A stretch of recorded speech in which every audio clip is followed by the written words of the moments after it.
بیسەران و بینەرانی ناوەندی توێژنەوەی سبەی ئەم کاتە و هەموو کاتێکتان باش. من ئەڵشۆ عەبدولفەتاح خۆم بە خۆشحاڵ ئەزانم لە ئەڵقەیەکی دیکەی پۆدکاستی بەرەو هەڵبژاردن پێتان دەگەمەوە. لە مەڵقەی پۆدکاستی بەرەو هەڵبژاردن گفتوگۆ لە بەرنامە و کارنامە و دیدگای هێزێکی سیاسی دیکە دەکەین کە لە ماوەی ڕابردوو یەکەمین بەشداری لە هەڵبژاردننی پەرلەمانی کوردستان لە ساڵی 2009 چێبڕچێی توندی لەگەڵ هێزە دەسەڵاتدارەکان دەکرد. ئەو هێزەی ممارەسەی دەسەڵات و ئۆپۆزیسیۆنی کرد، ئەو هێزەی کە ڕۆژگارێک ململانیەکانی لە ئاستی هێزە یەکەمینەکانی هەرێمی کوردستان بوو. ئێستا ئەو هێزە سیاسیە چێبڕچێ و ململانیەکانی هاتووەتە ڕیزبەندی و کۆتاییەکانی ململانیەکانەوانێ. ئەو هێزە سیاسیاش بزوتنەوەی گۆڕانە. لە مەڵقەیەدا میوانداری زۆر بەڕێز چۆمان محەممەد سەرۆکی بازنەی هەڵبژاردننی پارێزگای سلێمانیمان کردووە. کاک چۆمان زۆر بەخێر بێت. زۆر سپاس. زۆر سپاس، خۆشحاڵین. کاک چۆمان با لەوە دەست پێ بکەین بزوتنەوەی گۆڕان ئەو هێزە سیاسیەی کە بۆ یەکەمین جار لە ساڵی 2009 بەشداری هەڵبژاردننی پەرلەمانی کوردستانی کرد و لە یەکەمین ئەزموونیا توانی 25 کورسی پەرلەمانی کوردستان بەدەست بێنێت. ئەمەش بۆ واقعی هەرێمی کوردستان جیاواز و تا ڕادێکی زۆر کاریگەر لە ساحەی سیاسی لە هەرێمی کوردستان. پرسیارە سەرەکیەکە ئەوەیە لە هەڵبژاردننی داهاتووی پەرلەمانی کوردستان کە بڕیارە مانگی ئۆکتۆبەری ئەمساڵ ئەنجام بدرێت، ئەم هێزە سیاسیە بەرنامە و کارنامەی چ شتێکی نوێتیایە کە جیاواز بێت لە هەموو ئەو خولانەی ڕابردوو کە بەشداری کردووە و وا بکات کە داوا لە دەنگدەران کات، داوا لە هاوڵاتیان کات دەنگی پێبات. بەڵێ سەرەتا بە ناوی خوا هیوای سەرکەوتن بۆ ناوەندی توێژینەوەی سبەی و دامەزراوەی میدیایی سبەی خوازین. ئەوەی کە تایبەت بێ بە بەشداری ئێمە لە خولی شەشەمی هەڵبژاردننی پەرلەمانی کوردستان، دیارە ئێمە هێزێکی ئینتیخابین، هێزێکین کە بەشداری ئەم ئینتیخاباتە بڕیار وایە لە 20 دا بکرێت. ناومان تۆمار کردو و لیست پێشەش کرا و کاندیدەکان هەیە و پێ بەپێی ئەو ئیجراعاتانەی کە کۆمیسیۆن دیاری کردووە ئەڕۆین. ئەوەی کە تایبەت بێ بە شێوازی گفتوگۆ و شێوازی دید و تێڕوانینی ئێمە بۆ ئەم ینی بەرنامە و خیتابمان بۆ ئەم خولەی هەڵبژاردن کە بڕیار وایە ئەنجام بدرێت، ئێمە لیژنەیەکی باڵامان هەیە. ئەم لیژنە باڵایە لە گفتوگۆ و لە قۆناغەکانی کۆتاییایە بۆی بانگەشەی هەڵبژاردنمان، چی بە دەنگدەرانمانەڵێ، چی پێویستە بوترێت لە گوتارە سیاسیەکە، ئایا گۆڕانکاری لە گوتارە سیاسیەکە یاخودنا ئەو ڕەخنە و گلیانی کە لەسەر گۆڕان هەیە، ئایا وعدی ڕاستکردنەوەی ئایا یاخودنا لە وعد بڵێن لە دروشمەکانی هەڵبژاردن، لە هەنگاوەکانی لەسەر ئاستی حکوومەت، ینی کۆمەڵێ بابەت و کۆمەڵە چەمک هەیە. ئیشاءالله کە گەشتە ناو حملە ئینتیخابی بەرچاومان زیاتر ڕوونە بێ بە ئاڕاستەی شێوازی ئەو ئاستەنگ و ئەو بڵێن تەحەدانی کە بۆ بەشداریکردنی ئێمە لە هەڵبژاردن نابێ کە بێگومان کۆمەڵە شتەیە کرێت دواتر باسی بکەین. بەڵام ئێمە لەسەر ئەساسی بەرنامە سیاسیەکە چۆن مخاتەبەی خەڵکەکەی دەنگدەرانتەکەی چی پێ ئەڵێ لەسەر ئاستی حکوومەت، لەسەر ئاستی حزب، ئەو ریفۆرمی کە پێویستە لە هەنگاوەکانی داهاتووە لەسەر ئاستی گوتارە سیاسیەکە کە تەڕاجوعی پێوە دیارە. کاک چۆمان بە دیاریکراوی ئەگەر کورتی کەیتەوە لە چەند خاڵێکە چ خاڵێکی جیاوازە لە کارنامەی مەسەلا خولی پێنجەمی پەرلەمانی کوردستان، خولی چوارەمی پەرلەمانی کوردستان، ئێوە چ شتێکی تازەتان پێ جیاواز بێ لەوانەیە؟ خۆی دۆخەکە ئەگەر وەکو بەرنامەی گۆڕان سەیریکەی بەرنمەیەکی زۆر گشتگیرە، ینی بەرنمەیەکە تا 10-15 ساڵی تریش بە ینی بە مجاملە و بە ئەوە نییە باسی خۆمانکەین. ئەو بەرنامی کە گۆڕان و کاگنەوشیروان دایان ناوە ئەوە تۆکمە و مەحکەمە مەڵهەمی برینەکانی پەیوەندی نێوان هەرێم و بەغایە، مەڵهەمی ئەو برین و ینی پێ دوای هەمان ئەو بەرنامەکو بەرنا. بەڵام بۆ تۆ چۆن مخاتەبەی گوتارە سیاسەکەتەکەی لەسەر چۆن بابەتی حکومەت یەکلاکەیتەوە، چۆن مۆزوعی ڕێکەوتنت لەگەڵ یەکێتی و پارتیە، چۆن بەشداری حکومەت هەڵسەنگانی بۆکەی، ئایا بۆ کابینەی داهاتوو ئەچی دیان ناچی. ئەمانە کۆمەڵێ گفتوگۆ و کۆمەڵێ تەوەرن کە ئەگەر خاڵبەندی بۆ بکرێ ئێمە لە کاتی حملەی ئینتیخابیە زۆر بەڕوونی مخاتەبەی دەنگدەرانی خۆمانەکەین و تەحەدا و لەمپەرەکانی بەردەم گۆڕانیش ئەگەر بکرێت باسیکەین پێمان بڵێن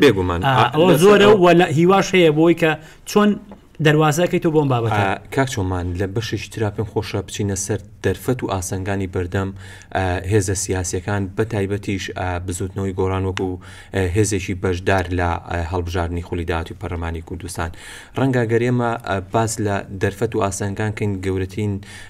دەرفەت بۆ بەدەستهێنان و کۆکردنەوەی دەنگ بۆ ئەو هێزە سیاسیە بابەتی ئۆپۆسیۆن بوون و بوونی ڕەمزی کۆمەڵێک سەرکردە بووە بە یار و نارۆ لە ژێر چتری ئەو بزوتنەوەیە کە ڕەنگەمە لە ڕابردووە یەکێ بێ لەو دەرفەتانە بۆ ئەم هێزە سیاسیە خاڵێکی تر و پۆینتێکی ترەوەیە کە ئەم هێزە سیاسیە لە ماوەی ڕابردووە لە خولەکانی ڕابردووە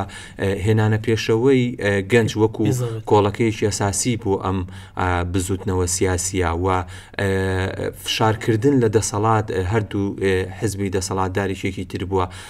لەو دەرفەتانەی کە دەرفەتی یاوە بەم هێزە سیاسیە کە خەڵک و جەماوەر و دەنگدەر لە خۆی کۆ بکاتەوانێ بەڵام لە بەرامبەرە کۆمەڵێک ئاستەنگ هەیە بۆ ئەم هێزە سیاسیە کە ڕەنگە ئاستەنگی گەورە بێ ئاستەنگە هەرە گەورەکەشەوە بێت کە ئێوە لە دوای 5 ساڵ لە ناو حکومەتە ئەچنەوە بەردەم دەنگدەرانتان ئەم هێزە سیاسیە بە قۆناغێکی ململانەی ناوخۆیی و جەمسەریە ئەڕواتکە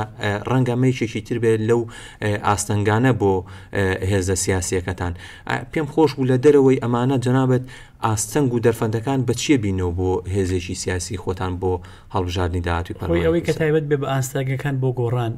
بەشێکی پەیوەندی بە ئێمە هەڵبژاردننی ناوخۆیی و دوایی کە کۆنفرانس کراوە لە قۆناغی کۆتاییەکانی هەڵبژاردننی جباتی نیشتیمانیان کاڵبژاردننی خانە و ڕێخەرە ئەم بابەتات کە لە ڕابردووە ئاستەنگ بۆ ئێمە بڕیار وایە بەر لە هەڵبژاردن ئەمە کۆتایی پێبێنین هەڵبژاردننی ڕێخەری گشتی و خانە کە کەسی یەکەمی حزب گرنگە و خانەکە گرنگە ئەمە بەخێرشکێتەوە یانخواز بە پێچەوانەوە ئەگەر ئەمە کرێ بێ بە هیواش ئەگەر ئەم ڕێخەر و گشتی و خانەیە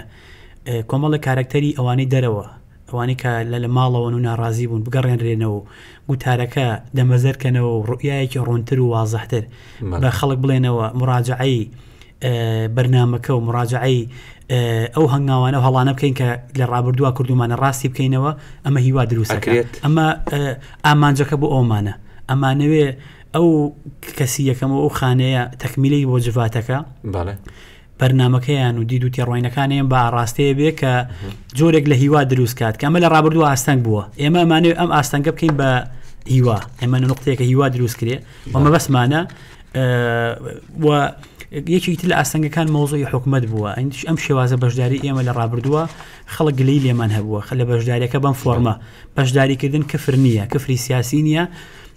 هەموو حزب مافی خۆیەتی کە بەشداری انتخاباتکە بشێتە ناو حکومەتیشەوە ئێمە ئەم شێوازە بەشداری زەرری لێین خەڵک ئەڵێ چوونەتە ئەوێ مواقفی سیاسیتان هەبێ هەڵوێستان هەبێ هەڵوێستەکانتان با لەگەڵ خەڵکا بێ ئێمە لە بەرداشتێکا بووین پەیوەست بە کابینەکەی حکومەتەوە بین لەوانەیە هەڵوێستەکان وەک پێویست نەبوو بێگلەکانی بەشی زۆری ڕەوایەتی تایە بەڵام هەر نمونە ئەنی بۆ نمونە بەڕێز بەڕێوەبەری گشتی لەسەر داگیرکاری زەوی وازی هێنا لە پۆستەکەی نتوانانی بچێتە ژێرباری ئیمزاکردنی ئەو داگیرکاری زۆرەی کە بۆ قوتابخانەکان هەیە بۆ شوێنە هەیە ئەمە ڕەنگە ئالێرە ڕادگرم لەوەی کە ڕاستە مەسەلە ئەمە حەدەسێکە ڕوویاوە بەڵام هەست ناکەیت لە بازنێکی بچووکەبەسم چییە ئەمە ئەم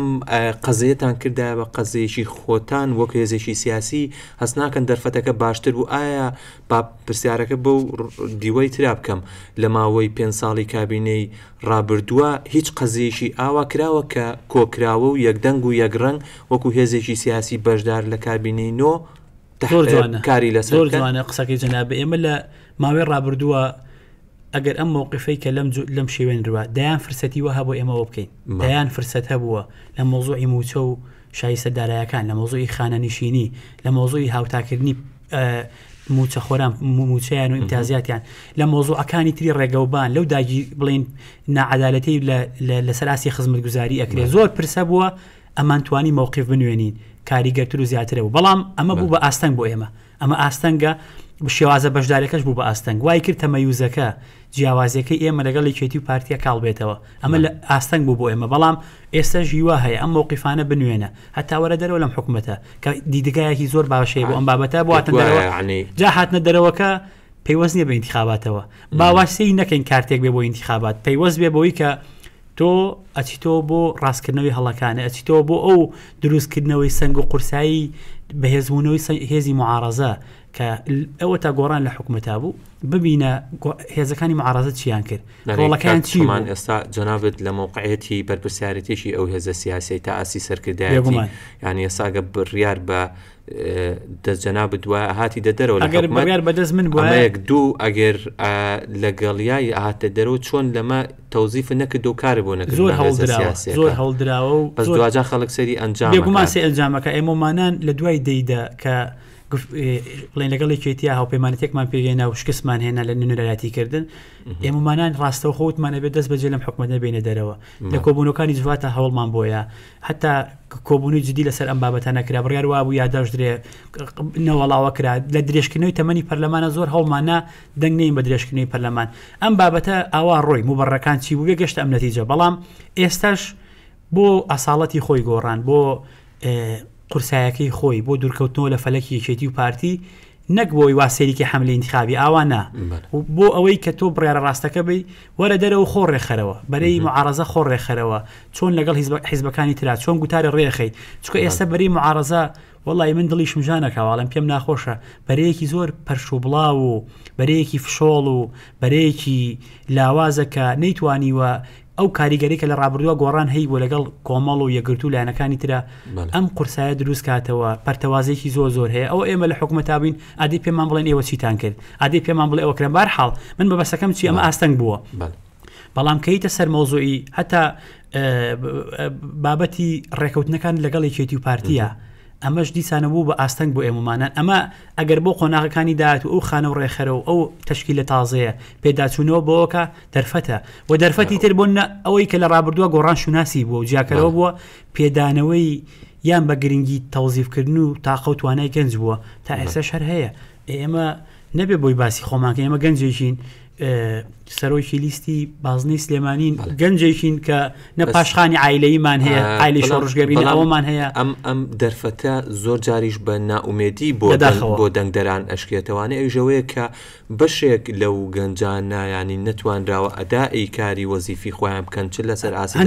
تەشریعی چ لەسەر ئاسی دەسەڵاتی تەنفیزی ئەمە نەقدێکی شێر لەلایەن دەنگدەران و ڕوبەڕووی هێزە سیاسیەکە کرێتەوە کە ڕەنگە جارێکی تریش بڕوبەڕووتان بکرێتەوە کە هاوڵاتی و دەنگ دەرێ متمانە با بەو گەنجانە چۆن ئەتوانێت ئەو دەنگەی من بەشێکیەوە بووە کە ئێمە ئامانجی ئێمە ئەو تێڕوایە عکسکەینەوە لەو گەنجانە بین نەبێ بە حملە ئەوانە هەر لە ڕابردوو شاوا ئیشمان کردووە ئێمە ئەمانە لەو گەنجانە بین بە هاوکاری کەسە بە تەمەنەکان و شۆڕژگێڕەکان ئیدامە بە خەباتەکە بین چکە 4 ڕۆژی ئێمەش گەنج نامێنین باشە کاکتۆمان ئەگەر من لەسەر بەشێکی تری بەرنامەکە بدوێم ئەویش بابەتی جیاوازی ئەم هەڵبژارنەی لەگەڵ هەڵبژارنەکانی ڕابردوو خولی شەشەمی پەرلەمانی کوردستان کە بڕیارە لە 20 ئۆکتۆبەر ئەنجام بدرێت ئەتوانم بڵێم چەند جیاوازیشی گەورەی هەیە لە 5 خولی ڕابردووی پەرلەمانی کوردستان ڕەنگە نقطەی هەرە جیاکەرەوەی هەڵبژارنە ئەوە بێت کە بۆ یەکەمی جارە لە هەرێمی کوردستان بە تەواوی کار بە سیستەمی بایۆمەتریە ئەمە پوینتێکی جیاکەرەوەیە کە ڕەنگە ئینجازێکیش بووە بۆ هێزانەی کە بانگەشەی ئەنجامدانی تەزویریان لێکرێت لە ماوەی ڕابردووە پوینتی کە و خاڵێکی جیاکەرەوەی ئەوەیە کە یەکەمین جارە هەرێمی کوردستان دابش بێ بۆ سەر 4 بازنەی هەڵبژاردن بۆ پەرلەمانی کوردستان ڕاستێمە لە یاسای ژمارەیەکی 1992 هەموار کراوە باس لەوە کات بۆ 4 ناوچەی بەڵام جەنابەت ئاگداریەوەی لە ڕووی واقعیەوە جێبەجێ نەکرا پوینتیکەی جیاوازی ئەوەیە کە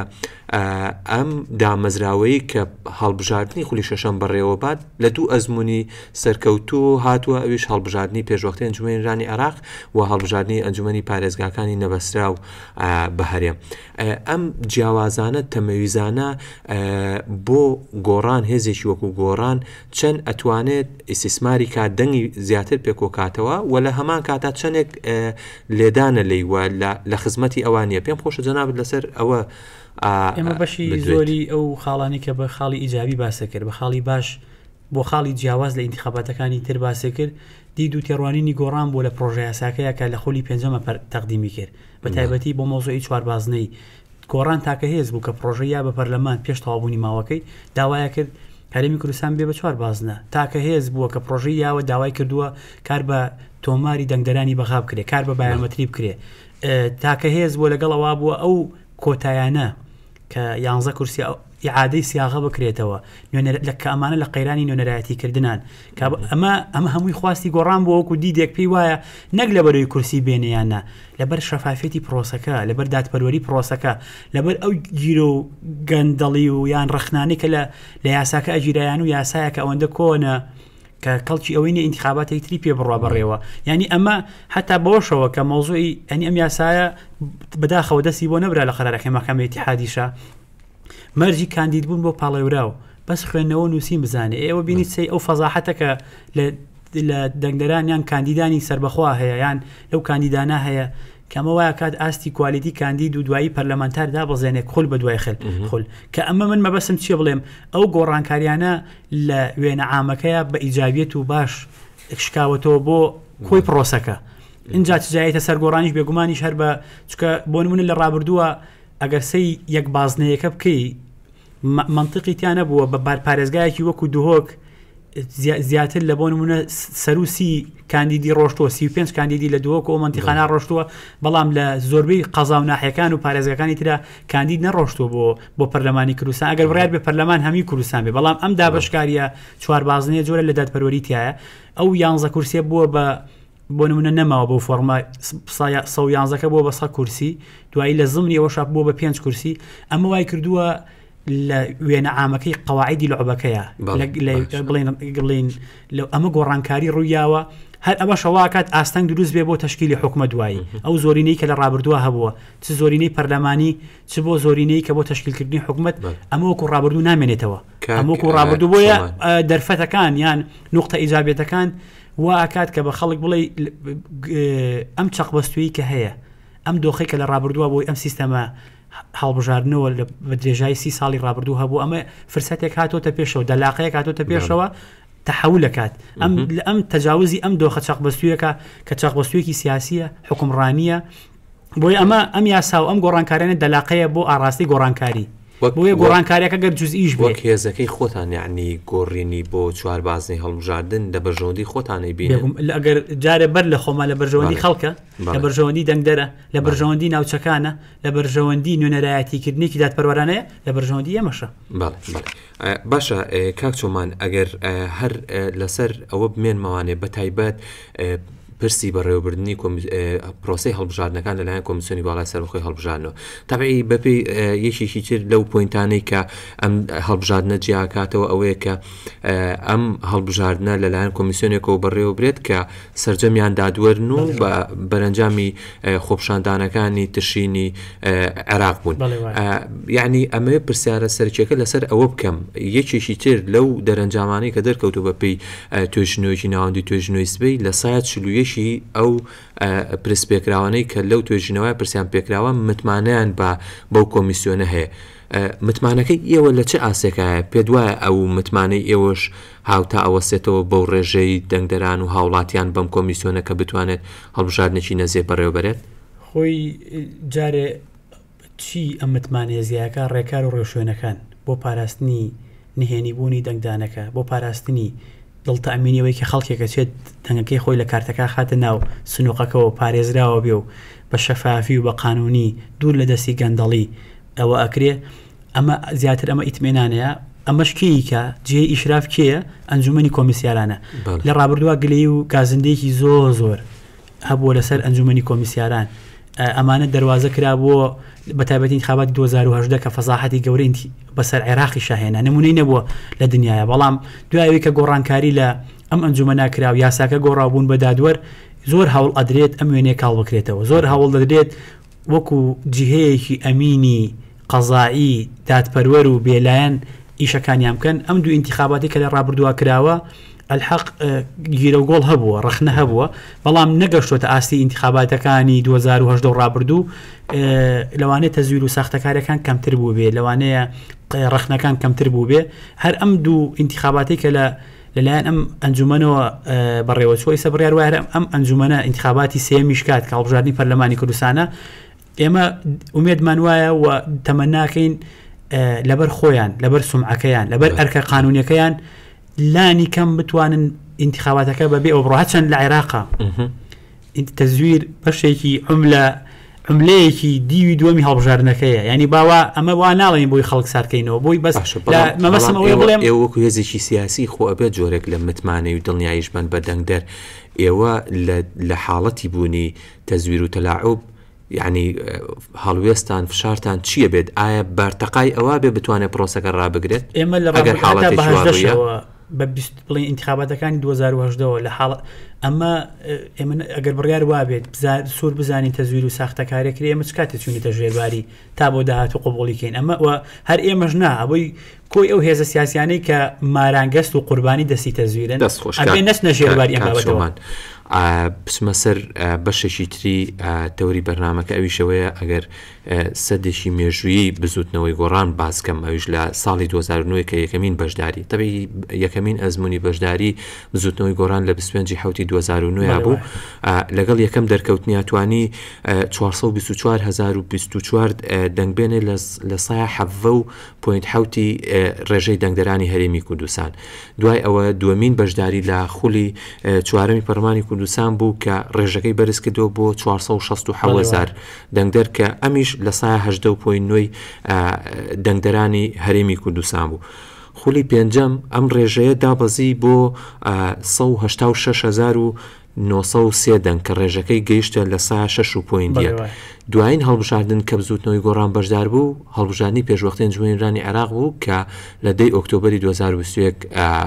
ئەنجامدرا ئەم هێزە سیاسی گەشتەوەی کە هیچ نەیتوانێت هیچ کورسێکی پەرلەمانی عێراق بەدەست بێنێ پرسیارەکە ئەوەیە حەقوایە بۆسین پرسیارەکە ئەوەیە هەڵبژاردننی پەرلەمانی عێراق ڕەبت مەگە بە پەرلەمانی کوردستان میکانیزمەکەی جیاواز بوو پرسیارەکە ئەوەیە کاکسۆمان ئێوە لەم هەڵبژاردنە پێشبینی چی ئەکەن بۆ هێزەکەی خۆتان باشێنە لە 2009 بۆ 13 بۆ 18 باشێنات و ڕقەمەکان وایە بەڵام بۆ 21 یان تا شوێنەی باشبوون باشە خراپ بووینێ تۆ 2010 ساڵ ئەو نەتهێناوە مقارنەتەن بە ڕابردوو دابەزیوە بەڵام تۆ با ئێمە باسی هەڵبژاردننی پەرلەمانی کوردستانەکەی و ئێمە ئاخر جار کە دەنگمان نەهێناوە و کە ئاوا بووە لەگەڵی شێتیا بووی بازنەکان جیاواز بوو 83 باز نەبووە لە هەنێ شوێن هەر کاندیدمان نەبووە لەگەڵ ئەوەش ئەوە نەکراوە بەڵام ئەم قسەیەم بۆ چییە ئێمە ئایا پێشبینی بۆ گۆڕان بۆ بەدەستێنانی کورسیەکانی چەنە و چۆنە وەڵی خۆمان نادزینەوە لەوەی کە بڵین دۆخەکە وایە وانە بۆ هەموو حزبەکان بەتایبەتی بۆ دەرەوەیەکێتی و پارتی بەیەکێتی پاریشۆ لە بەرامبەر قەیرانی متمانە و نوێنەرایەتیکردنێکی خراپین کە خەڵک متمانی بەم فۆرمە حزبایەتی و ئابم شێوە نەماوە هیوای نەماوە بەهینەکەی ئێمەشۆ بەڵام ئەم هیوای چۆن دروستەکەیتەوە چۆن دەنگدەری خۆڵەمێش ئێوانێنی وە قسەی ترە تهدیدکردنی کورسی ئێمەمانان تا کەم تا زۆرێک شارەزاییمان هەیە لە بابەتی انتخابات و لە نیزامەکە و قوانینەکانیە چاودێر بووین لە پرۆسەکانە ئەم انتخاباتە تحلیلکردن بۆی پێشبینیکردن بۆی قورسە بۆ یەک کۆمەڵی هێزی تازە دروست بوون باش یعنی هێزە تازەکان ئەمانە قورسایی خۆیان تاقی نەکردوێتەوە چەند ئەهێنن چۆن ئەهێنن چۆن کەسبی دەنگدەرانەکەن قوڵایەکەیان لە ناو واقعی خەڵکا چۆنە ئەوەیە ئەمە نقطەیەکە کەواکە پێشبینیەکان قورس بێ دوو کە مەوزوعی ئەوەی کە پێشبینیکردن بۆ کورسیەکان ئاسان نەبێ لیستەکان زۆر بوون بازنەکان دابەش بوون لەگە هەمیشی خراپتر بمبورە حەزەکەم شتەکەت لە یاد نەچێ نسبەی مشارەکەش ڕۆڵی ئەبێ لەوەی کە تۆ تا چەند دەنگدەرە خۆڵەمێشەکان و هەر لە توێژینەوەکەی جەنابتانەکە ئەوەی ناوەندی توێژینەوەی سبەی کە باسی حەسمکردنی انتخاباتە بە دەنگدەری خۆڵەمێشیەکە تۆ چەند کەسبی ئەم بابەتەیەکی خەڵک بینی بۆ سەر سنووەکانی دەنگان چۆن هیوایان بۆ دروستکەی نسبەی مشارەکە کەمە بێیان زۆرە بێ بە تایبەتی بۆ هێزەکانی دەرەوەی شێتی پارتی بەم پێودانگانە ئەبی چۆرچاو ڕوونە بێ کە کورسیەکانە چەند لە بەڵامەکەی جەناب ڕاستی تاوەکو ئێستا شتێک ئەنجا ڕقمێکمان دەست نەکردوانم آخر خۆ هەر هێزێک تحدیدی ڕقم کا بڵێ من ئەو نە بۆ ئەوە کورسیێنم ئەو فاڵگرتنەوەیە یان فاڵەگریتەوە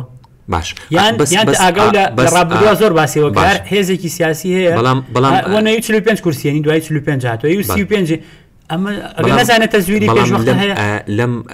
بابەتەیە لەم گفتوگوۆیە بابەت هینێکی شەیعنی خاڵێکی ناکرێت نادی دەبکرێت ئەوی ژەوەیە کە لە هەر هەڵبژاردنێکە تەنانەت لە هەڵبژاردنەکانی دەرە و ناوخۆ هەرێم و پارێزگاکانە ناوەندەکانی توێژینەوە و مەراکیزەکانی حیزب و دەرەوەی حیزب خەڵکانی ڕێکخراوی کۆمەڵی مەدەنی و دەستگا میدیایەکان توێژینەوە کرێت و ئەکرێت هێزە سیاسیەکان خۆیان بزانن قورساییان چۆنە لە چه ئاستێکایە و چۆن ئەتوانێت ئیسtismاری ئەو پۆینتانە بکات کە خاڵی دەرفەتە بوو ئەم لە عینەن کاتا بەڕێز ئەو توێژینی ئەوە کردوتانە ڕاپرسیەکەی بووە بەڵێ مانگی ئاری 2024 ئێستا مانگی چەنە مانگی هەشتە ئەوە 5 مانگی فەرقە دوو ئەچتە ناو حەملەوە سایکۆلۆژیی دەنگدەر جەنابەت باشترە زانی شارەزای لە مەجالە سایکۆلۆژیی دەنگدەر سایکۆلۆژیی دەنگدەرێکی خۆڵەمێشی ئەو خەڵکەی کە تا ئێستا قەناعەتی نییە بۆی کە ئەچێت یان ناچێت ئەو خەڵکەی تا ئێستا قەناعەتی نییە کەشفی دەنگەکەی خۆی کە ئەچێت دەنگیا بچێت ئەمە